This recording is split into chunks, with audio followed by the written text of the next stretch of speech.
Hello and welcome to the last session of Preventing and Reversing Canada's top 10. It's not top 10, it's more than 10. It's top diseases in Canada. And tonight we'll be talking about mental health and how we can fight that and prevent that and reverse that where applicable. And we have our health coach here, Jack, to help us with that tonight. So if you have missed any of the sessions before, please make sure you go and watch the sessions we've done. And there is so much content coming on this channel or wherever you're watching this from. So please make sure you subscribe, you follow nihanerohealth.com, Nihanero Health channels and platforms, because we have so much in store for you. We do have an opportunity for you to join a WhatsApp community where you can ask one-on-one questions. When do we have that till? End of the month? Yeah, the plan was to have it till the end of the month, but we can always extend it if needs be, so that people can actually get the help. The aim is to help others get this information before it's too late. All right, so what are we discussing tonight? Today we're talking about brain health, and there's so many brain health diseases that we may have heard of. Some of them may sound like they are familiar, but we just don't know exactly what they are all about. And some of them, they could be familiar because maybe one of the viewers could have gone through it, or family members. So my aim today is not to educate you on the disease itself, but I will focus on the aspect of health, prevention, and what we can do. So when we think of brain diseases, there's so many of them. But the first one is going to be connected to our mental health. There we go. So mental health and Alzheimer's disease. What is that? Alzheimer's disease and Parkinson disease. I'll explain everything. I'll show you everything. But first of all, last time I talked about heart disease. When I was discussing about heart disease, there were some questions and things that were like, what is this whole thing called free radicals, and what's all this thing of atherosclerosis? Now, the reason why I'm starting with the heart disease, what's good for the heart is also good for the brain and the mind. When we have atherosclerosis going on in our health, our bodies, if it means there is more chances plaque will build up in our veins, and it will also go in our minds, and that will bring about the results of stroke. Jem, do you understand that? Yeah, so stroke is whenever you have plaques in your blood vessels, but blood vessels around you. Actually, stroke is not when you have it. Stroke is when those plaques have fully closed the path for the brain, for the blood to pass through, and then they break, and then blood goes out of it. Okay. That's scary, guys. That's scary. What do we do to avoid this? As I said, what's good for the heart, it's good for the brain. I encourage you guys to check the topic of the heart. Everything that I discuss about the heart that we should or we might consider doing, we should do precisely the same for this same thing, because I did talk about stroke as when it happens in the brain. It's stroke when atherosclerosis or this rupture of the veins happens near the heart. That's what's called heart attack. So it's pretty much same thing. So I do not want to spend more time on this. However, some of the things that are critical when you talk about stroke and prevention of that, there's been many studies indicating that when people actually do consume a plant-based diet, this plaque that has been building up in their veins over time is start to reverse. And if let's say, I remember there's this picture one doctor did show that some people had almost 80% of their veins fully covered with plaque. Wow, but 80%. That's little by little started changing the diet, and there was so much improvement to an extent that After a while, the plaque was up to 10%. Now, this is more like a miracle if you think about it. That's why I'm advocating for this. But before I proceed and talk about these other diseases, a friend of mine asked me, Jack, why is it that it looks like you keep trying to change people towards plant-based? Is that your hidden agenda? I don't have a hidden agenda. My agenda is helping you achieve health. And numerous studies are indicating that plant-based is preferred. This is why even the National Heart Disease Association and many, even Cancer Association, they recommend increase of plant-based diet, green leaf, and all that. Obviously, they do add and say meat, but they do not recommend it so much as they do recommend plant-based diet. Having said that, it's very true. I do not want you or anyone viewing this to feel like, oh, the only way you're gonna go to better health is if you stop eating meat. But I'm just sharing these things because they are factual.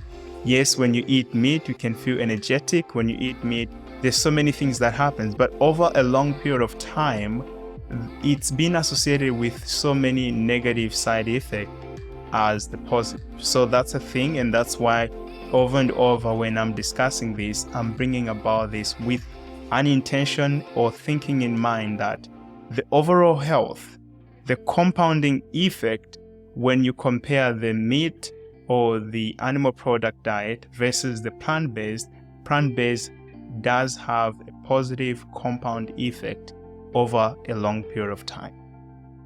Interesting. Okay. Yeah.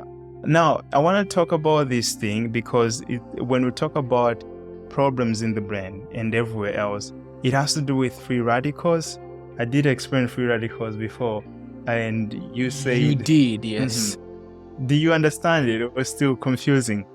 I'm not here to I do understand it now. I mean, we showed a video and I hope so. Free radicals, let's say you have plaque building up in your veins, especially in your capillaries, somewhere else in your brain. Through the brain membrane, which is very small, there's something building up, right?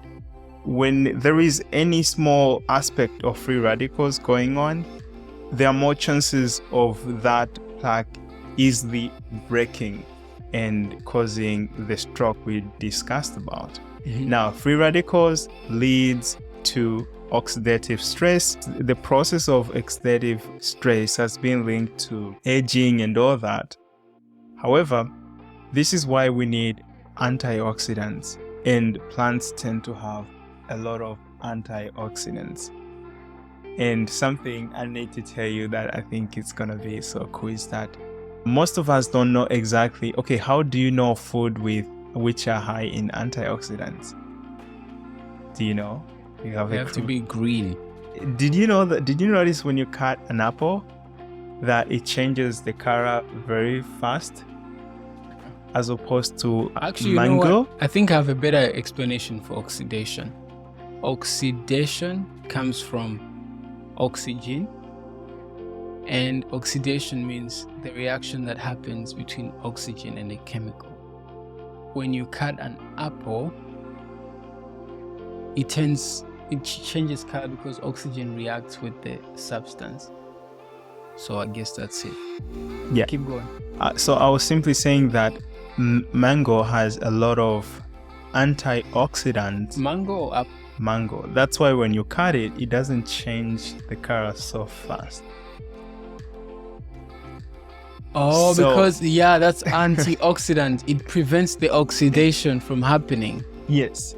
But what doesn't have oxidants is gonna oxidize faster. What has less? Yeah. Okay. The other thing is when studies were made, again, comparing meat and animal product versus plants, even the plants with less antioxidants, it was found that plants are always at least 60% with much antioxidants than animal and animal products.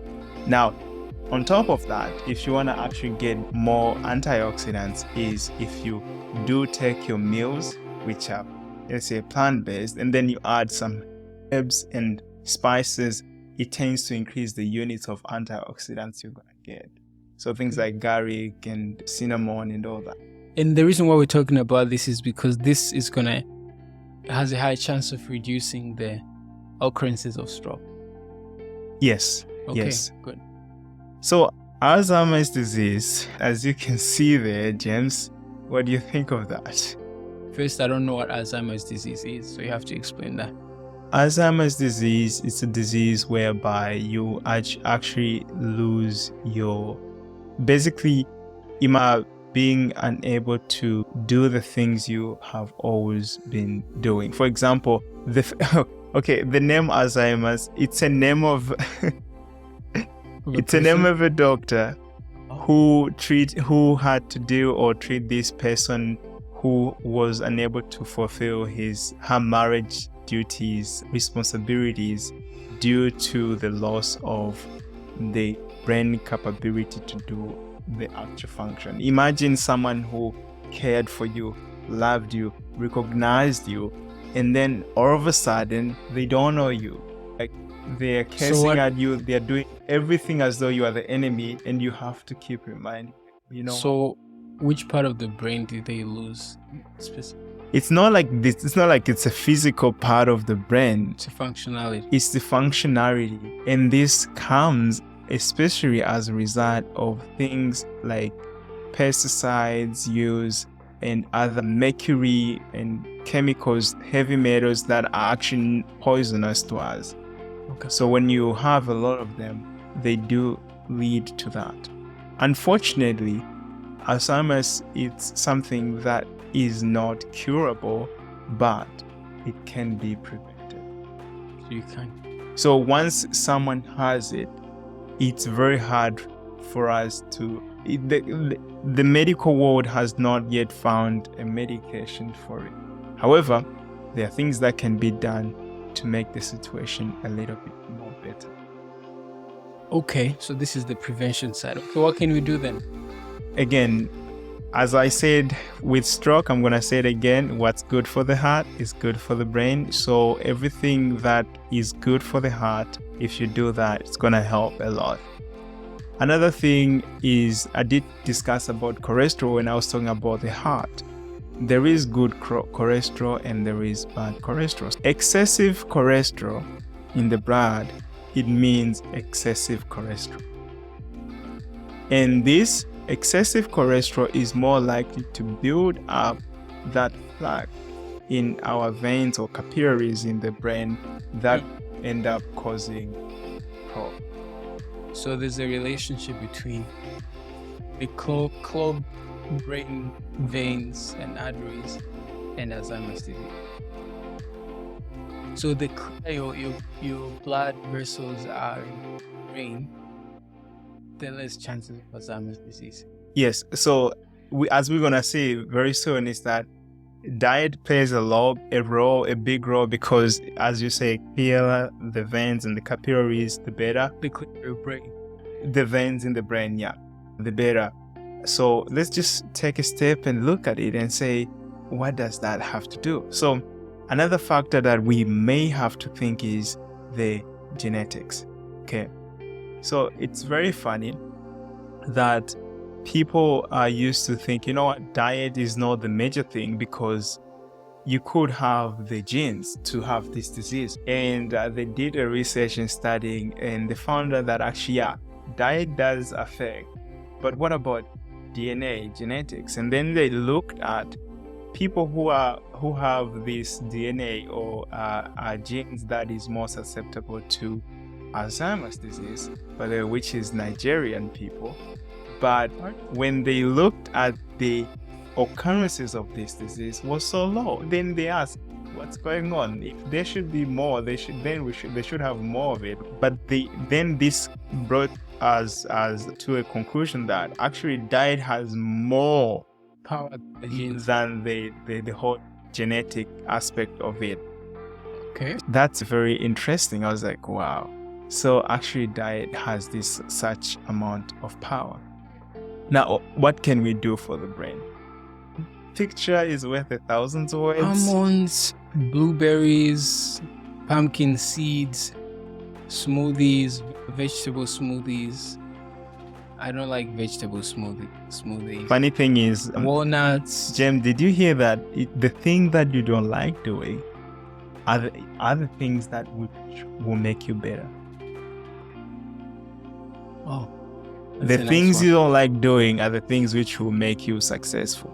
So in the health industry, it's also a little bit the same as the saying goes. So these are the things that it's good. And the reason why I'm sharing it here, some people can ask, what's your target audience? My target audience is someone who is not sick, so he can know about this. And also someone who is already sick, that they can prevent this.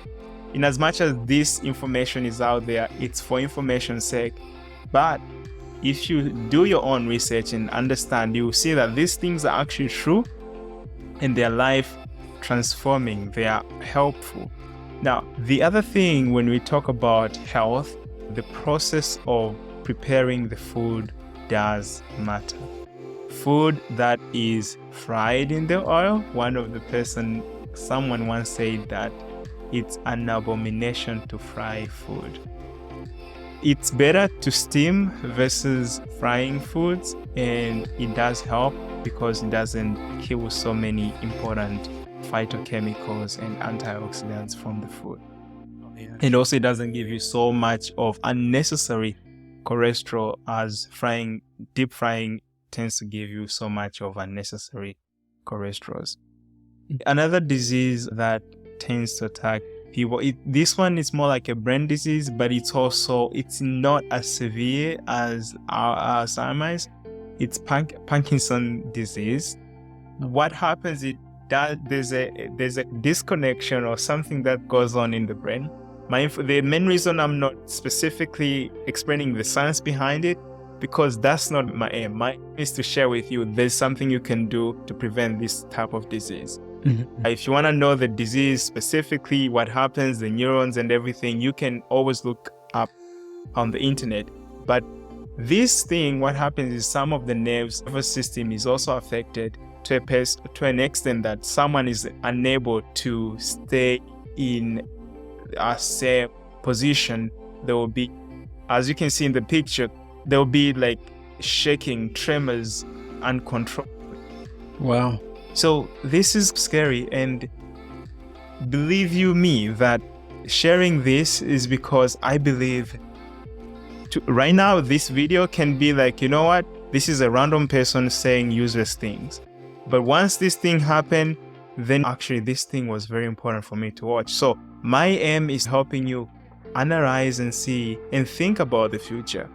Where do you want to be in the future? And if you want to prevent these diseases, the journey of 1,000 miles begins with one step. And if you can start now, it's much more helpful than you waiting and start when it's too late. So that's very important for us to think about. So now, having said all that, there's something very critical that has to do with the brain and the heart, which is cholesterol. And there is both good and bad cholesterol. And my aim now, I'm going to focus on the good cholesterol and two main sources of the cholesterol and what's the difference and what can we do to make sure we get to the better health. So here's some of the things about this cholesterol. Most of this cholesterol, it's omega-3, and most of it is found from fish, as commonly are known by most people. When you eat fish, you get it. Now, what happens when you eat this omega-3 fats? So they help in fighting the diseases. They help in decreasing thickness of the platelets of the blood, which actually blood clotting cells, and they tend to decrease blood pressure. They tend to decrease the serum triglycerides, and as you can see there's so many advantages of these omega-3. Now, the question is, what are the things that omega-3 may help if you actually do get it? All these diseases, including diseases that has to do with respiration, as you can see at the bottom, possible prevention of chronic obstructive pulmonary disease, which I was discussing last time. So you see that omega-3 is very critical. Now, question, where is the best place to get this oil? Because there have been studies that indicate that if we get this oil from fish, it also has some negative side effect. Here's the thing. When you get this, the problem with fish and fish oil is that it can worsen blood sugar levels in diabetic people, and the large amount can dangerously prolong the blood clotting time that can lead to people having a prolonged period of time of losing blood. Fish oil is expensive, and large amount cause vitamin overload or vitamin deficiency. Seafoods is a large reservoir for infectious diseases, and the main thing which has to do with the brain is that toxins acquired from these foods from the water concentration end up in the tissue of the fish. That brings us to our main discussion. Having said that, we still need this omega-3. Why?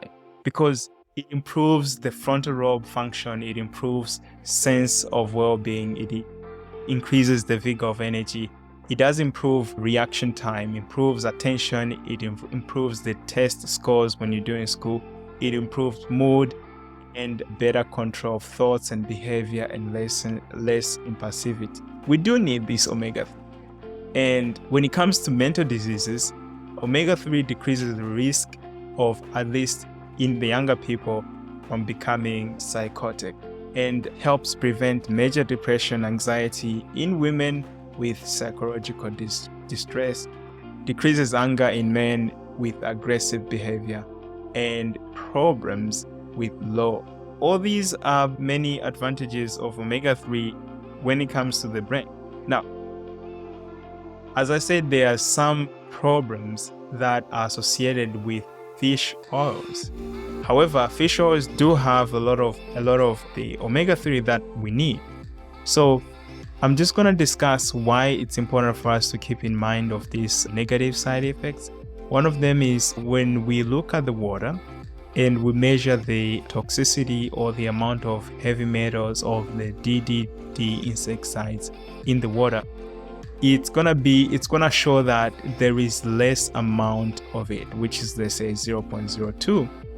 But when this thing is eaten by the fish, there's an aspect of biomagnification to an extent that once it's eaten by the fish and the fish live in the water, it kind of multiplies itself over 2,000 times. So when you are actually eating it, you are getting 2,000 or 2,500 times the amount that is recommended. That's a lot of insecticides. And mercury is also one of them. A friend of mine once said, most people will simply say, I don't want to get a vaccine because it has mercury. But they will end up every day eating lots of fish, which has also lots of these chemicals. I think we need to educate ourselves and get to know what we need and where to get it. Now, without taking much time, I want to talk about the better places to get these omega-3s and also a way of us of preventing these dioxins and chemicals that are not good. All these things do or have a tremendous connection between brain health and the overall health, and this is why we should do away with them. So, what is the safe way to go? James, do you have an idea? Just eat all the good food, as you can see on the screen. So, as you can see on the screen, I've already mentioned these things, but try your best to get your hands on good food and clean the food and make sure it's good, and then start eating it. This will help you. And then it's not just about food, it's about what type of things you're doing. You need to be sleeping enough hours. You need to be taking care of yourself. Exercising is very important. Now, I can say these things over and over. I do not want to take much of the time, which is why I simply say, take care of yourself, people, because life, it's a gift, and life only comes once. Take care of it and protect it with everything you have, because that's your most vital wealth you will ever gain. James, I don't know whether you have anything or to say, question, or any interesting thing out there. Nothing much. Just stay tuned on this channel. Keep watching. There's so much to learn and so much to know as far as health is concerned. And yeah, we'll see you in another video. Awesome. As I'm going out, I'd said I was going to share about hernial health. Oh, yeah. But this just going to give you a picture, but it has so much to do with that. There's balanced diet, prevention, and habits and fitness. And there's also an aspect of wealth. Most of us don't achieve or get this type of lifestyle because we do not have enough money to achieve it. The coming videos I will not only be discussing about food and health, but I'll also be discussing of ways to get this income to be able to say, you know what, I can get the food I want to eat.